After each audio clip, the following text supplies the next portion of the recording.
आज का दिन 25 दिसंबर बहुत ही खास है। आज का दिन हमारे पूर्व प्रधानमंत्री श्री अटल बिहारी वाजपेयी का जन्म दिवस है। अटल बिहारी वाजपेयी का जन्म 25 दिसंबर 1924 को ग्वालियर में एक मध्य वर्गीय ब्राह्मण परिवार में हुआ। उनके पिता का नाम कृष्ण बिहारी वाजपेयी और माता का नाम कृष्णा देवी था। अटल जी के दादा पंडित श्यामलाल वाजपेयी उत्तर प्रदेश के बटेश्वर से मध्य प्रदेश के ग्वालियर में जाकर बस गए थे। अटल बिहारी वाजपेयी के पिता कवि और स्कूल मास्टर थे। वाजपेयी की पढ़ाई सरस्वती शिशु मंदिर और ग्वालियर के विक्टोरिया कॉलेज में हुई। उन्होंने हिंदी, अंग्रेजी और संस्कृत में 75% से ज़्यादा अंक पाए थे। आपको जानकर हैरानी होगी, लेकिन अटल बिहारी वाजपेयी ने अपने पिता के साथ लॉ की पढ़ाई की थी। उन्होंने कानपुर के डीएवी कॉलेज से लॉ में डिग्री की इच्छा में अपने पिता से जताई थी, जिसके बाद उनके पिता ने भी अपने बेटे के साथ लॉ की डिग्री के लिए एडमिशन लिया। लॉ छात्र के रूप में पिता पुत्र एक साथ एक सत्र के दौरान एक ही हॉस्टल के एक कमरे में रह रहे थे। अटल बिहारी वाजपेयी जब युवा हुए तो उन्होंने ब्रिटिश शासन के खिलाफ आवाज़ बुलंद की। अगस्त 1942 में भारत छोड़ो आंदोलन के दौरान अटल जी 23 दिनों के लिए जेल भी गए। यहीं से उनकी राजनीतिक पारी का भी आगाज हुआ। 1942 से 1945 तक अटल जी लगातार भारत छोड़ो आंदोलन से जुड़े रहे। 1950 में वाजपेयी लॉ स्कूल से निकलने के बाद राष्ट्रीय स्वयंसेवक संघ आरएसएस की मैगजीन से जुड़ गए। उन्होंने राष्ट्रीय स्वयंसेवक संघ की सदस्यता ली। 1951 में अटल बिहारी वाजपेयी भारतीय जनसंघ से जुड़े। अपने खास अंदाज और नेतृत्व क्षमता की वजह से जल्द ही अटल जी भारतीय जनसंघ का चेहरा बन गए। पंडित दीनदयाल उपाध्याय की मृत्यु के बाद जनसंघ की जिम्मेदारी अटल बिहारी वाजपेयी के युवा कंधों पर आ गई। 1968 में वो इसके अध्यक्ष बने। अटल बिहारी वाजपेयी श्यामा प्रसाद मुखर्जी और पंडित दीनदयाल उपाध्याय के बेहद करीबी रहे। ऐसा कहा जाता है कि पूर्व प्रधानमंत्री जवाहरलाल नेहरू भी एक बार अटल बिहारी वाजपेयी से कहा था कि वो एक दिन देश के प्रधानमंत्री जरूर बनेंगे। पंडित नेहरू की बात सच साबित हुई।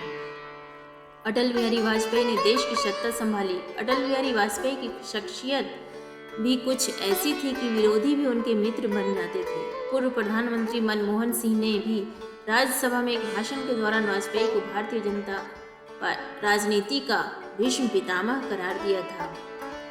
अटल बिहारी वाजपेयी ने 1957 में पहली बार लोकसभा चुनाव लड़ा और जीते भी। इसके बाद उन्होंने पीछे मुड़कर नहीं देखा। 1957 से 2009 के बीच लगातार अटल जी संसद के सदस्य रहे। अटल जी पहले ऐसे प्रधानमंत्री थे जिन्होंने गैर कांग्रेसी सरकार का नेतृत्व करते हुए 5 साल कार्यकाल पूरा किया। उन्होंने 1998 से 2004 के बीच कार्यभार संभाला। करीब 4 दशक तक विपक्ष में रहने के बाद अटल बिहारी वाजपेयी पहली बार 1996 में देश के प्रधानमंत्री बने। हालांकि महज 13 दिन में ही बहुमत साबित नहीं कर पाने की वजह से उनकी सरकार गिर गई। 1998 में वो एक बार फिर से प्रधानमंत्री बने, लेकिन इस बार भी उनकी सरकार बहुमत के अभाव में 13 महीने के भीतर ही गिर गई। 1999 में अटल बिहारी वाजपेयी एक बार फिर प्रधानमंत्री चुने गए। इस बार बीजेपी के नेतृत्व में बने गठबंधन राष्ट्रीय जनतांत्रिक गठबंधन में कई क्षेत्रीय दल शामिल थे। ये पहली बार था जब अटल जी के नेतृत्व में एनडीए गठबंधन ने पूरे 5 साल का कार्यकाल पूरा किया। अटल बिहारी वाजपेयी 1977 में जनता पार्टी की सरकार में विदेश मंत्री बनाए गए थे। उस समय उन्होंने संयुक्त राष्ट्र संघ के एक सत्र में हिंदी में अपना भाषण दिया था। इतना ही नहीं, वो पहले भारतीय प्रधानमंत्री भी थे जिन्होंने संयुक्त राष्ट्र में हिंदी में भाषण देने का फैसला किया। अपनी खास भाषण शैली, कविताओं के साथ साथ मनमोहक मुस्कान के लिए पहचाने जाने वाले अटल बिहारी वाजपेयी कड़े फैसले लेने के लिए भी विख्यात थे। इसका सबसे बड़ा उदाहरण 1998 में उस समय देखने को मिला जब उन्होंने केंद्र की सत्ता संभालते ही एक ऐसा फैसला लिया जिसने देश ही नहीं पूरी दुनिया को हिलाकर रख दिया। अटल बिहारी वाजपेयी ने पीएम रहने के दौरान न केवल परमाणु परीक्षण को हरी झंडी दी, बल्कि इसे सफल बनाने, भारत को परमाणु संपन्न राष्ट्र बनाने में अहम रोल भी निभाया। अटल बिहारी वाजपेयी को कविताओं से गहरा लगाव रहा। कई बार उन्होंने अपने विचारों को कविताओं के माध्यम से ही सबके सामने रखा। उनका कहना था कि कविता उनके लिए जंग में हार नहीं बल्कि जीत की घोषणा की तरह है। वाजपेयी को कुदरत से भी काफ़ी लगाव था। उन्हें पहाड़ पर छुट्टी बिताना काफ़ी अच्छा लगता। हिमाचल का मनाली उनकी पसंदीदा जगहों में शामिल था। दिसंबर 2005 में अटल जी ने सक्रिय राजनीति से रिटायरमेंट ऐलान किया। उन्होंने साफ किया कि वह अगले लोकसभा चुनाव नहीं लड़ेंगे।